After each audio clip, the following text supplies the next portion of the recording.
So if you're in the market for a drum pad, check out this Evans Realfeel. I picked this up. This is called the Attacktile.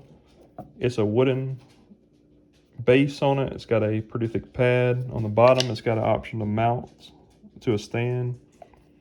And then you got this grip here to keep it from sliding. So if I set it on the table here, you can see if I press on it, it's not really moving. You have to kind of give it some force. I'll let you hear how it sounds when I bounce this stick. Just let it fall.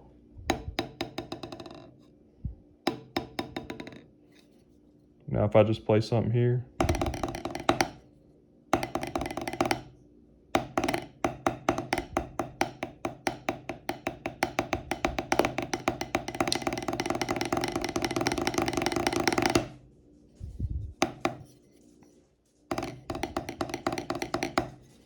so yeah, that's the Evans Realfeel. Hope it helps.